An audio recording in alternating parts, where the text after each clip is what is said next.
भैरवनाथाच्या नावानं चांग भलं.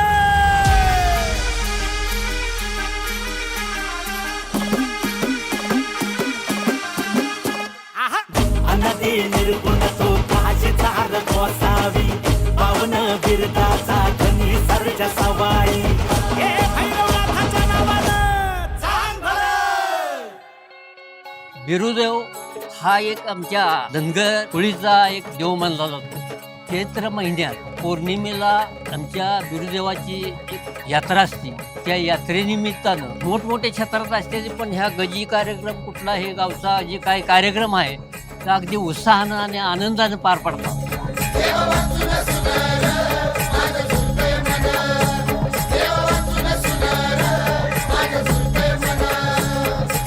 गावात जी यात्रा भरते त्याचं जे नियोजन केलं जाते अतिशय उत्कृष्ट पद्धतीनं केलं जाते. एकदम छोटं गाव आहे, 40-50 घराचं गाव आहे. तरुण पिढीनं जे हाती वसा घेतला आहे गावच्या विकासाचा तो अतिशय वाखाणण्याजोग आहे. आपला कार्यक्रम व्यवस्थितरित्या पार पाडतात. त्यामुळे गावाची एकी ही खूप महत्त्वाची आहे आणि हे गावानं दाखवून दिलेलं आहे. आपल्याला साक्षात परमेश्वर भेटल्याचा आनंद सुद्धा या असणाऱ्या समाजसेवेसारख्या कामातून घेतला जातो. वयाच्या 14 वर्षापासून मी गजी खेळतोय, पण मला आता माझं वय आहे 76. तरी पण मी अजून मागं हटत नाही. मी गजात सारखा उभाच असतो.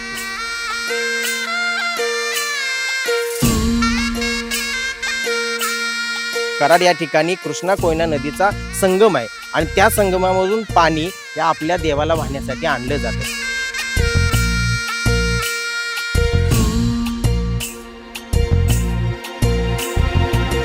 ही प्रथा आमची मागल्या 3 पिढीपासून चालत आलेली आहे. सायंकाळच्या दरम्यान 6:30 वाजता आम्ही कृष्णेचं पाणी भरतो. येताना काही बऱ्याच अडचणी असते. त्या ऊन असते, वारा असते, पाऊस असते, जराशी पायाला त्रास होतो, फोड येतात. डांबरीवरती चालताना अक्षरशः पाय त्यांचे पोळतात, परंतु एक देवाची ताकद त्यांच्या अंगात असल्यासारखं वाटतं आणि आपोआप त्यांचं रान ते पुढं सरत जातात. विश्रांती घेताना सुद्धा जी कलश असतो पाण्याचा तो एका झाडावरती आपल्याला बांधून ठेवायला लागतो. असं जमिनीवर ठेवू शकत नाही. तसं आमचं गाव आणि कराड त्याचं अंतर एक 90-95 किलोमीटर आहे आणि आम्ही काल एक 24 ते 25 तासात अनवाणी पायाने आम्ही इथं पोचलो.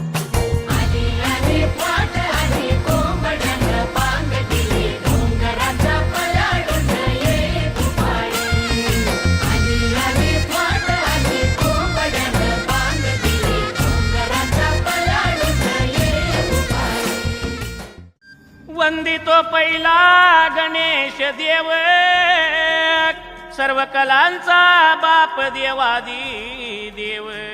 लाखान जमतो यात्रेत भक्त मेळा, भंडाऱ्याने नाहून होतो पिवळा.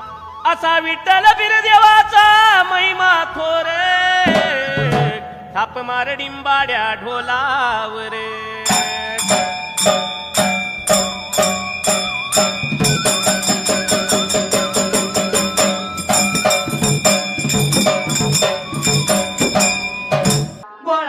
शंकर राहिला होता पाऱ्याला, आधी माया पार्वती कंटाळून शिना निद्रा मांडला त्याच मात्र वेळीला. जटतलया पुतळावा, जटतलया पुतळावा.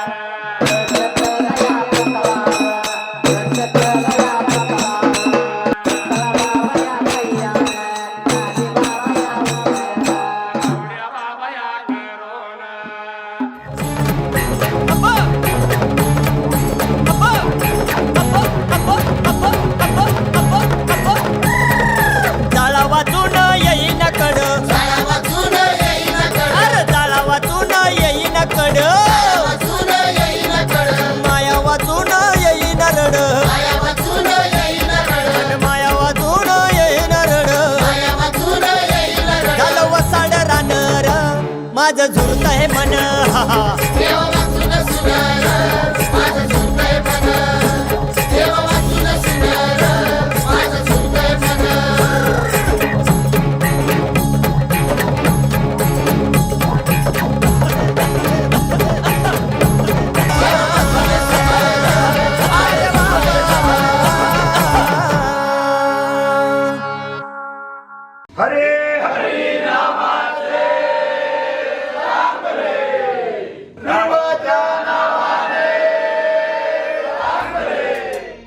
कमीत कमी 3 पिढ्या झाल्या.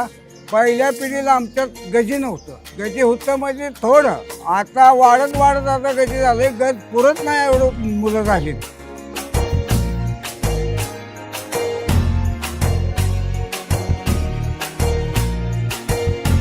हे यात्रा जी आहे ही यात्रा अतिशय छोट्यातली छोटी यात्रा होती. फक्त चैत्र पौर्णिमे दिवशी निवद केला जायचा आणि तो नैवेद्य आणून त्या मंदिरामधल्या देवळाला ते दाखवलं जायचं.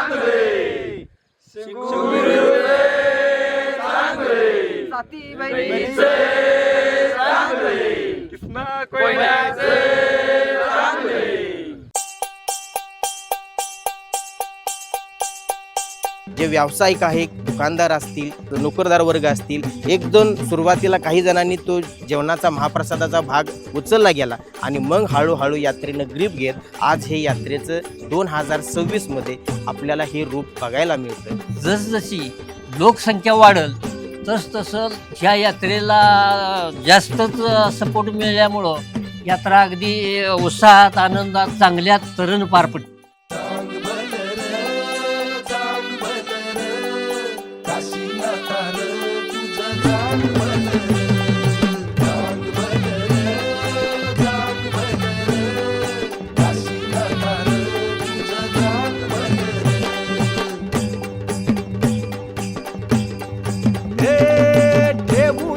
माथा काशीनाथाच्या पुढं लावतो या कौल घाल तोर साकड.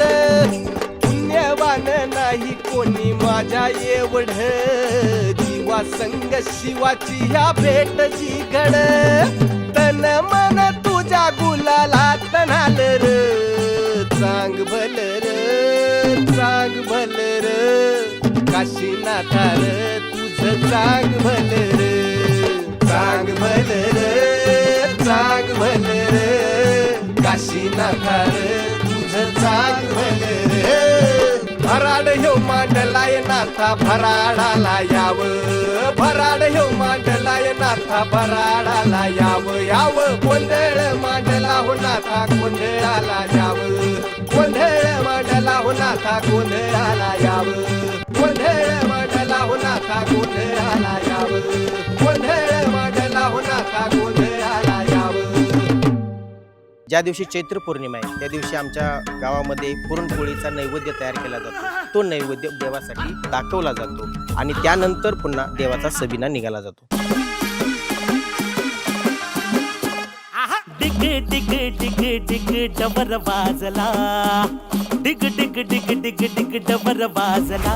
त्या डबराचा नाद साऱ्या त्रिभुवनी घुमला. त्या डबराचा नाद साऱ्या त्रिभुवनी घुमला. डिग डिग डिग डिग डबर वाजला.